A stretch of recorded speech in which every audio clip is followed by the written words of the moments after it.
Cinema అన్నాక ముద్దు, Indian cinema అన్నాక హద్దు ఉండాలి అన్నట్టుండేది ఒకప్పటి పరిస్థితి. కానీ ఇప్పుడు లాజిక్ లేకుండా సినిమాలు వస్తున్నాయి కానీ లిప్ లాక్ లేని సినిమాలు రావట్లేదు అన్నట్టుంది పరిస్థితి.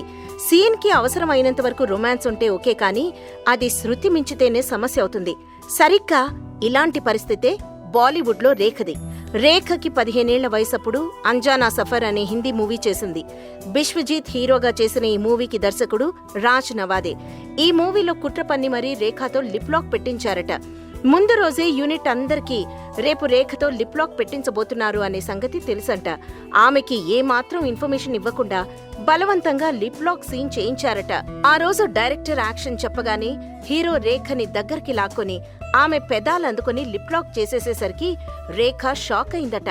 అలా ఏకంగా 5 నిమిషాల పాటు రేఖ పెదాల్ని చప్పరించాడట. యూనిట్ అంతా ఒకటే విజిల్స్, క్లాప్స్ అట. రేఖ కళ్ళు మూసుకొని ఏడుస్తూ ఆ సీన్ కంప్లీట్ చేసిందట. మరిన్ని ఫ్రెష్ ఫిల్మ్ అప్డేట్స్ కోసం మా TFC మీడియా ఛానల్ని సబ్స్క్రైబ్ చేసుకోండి.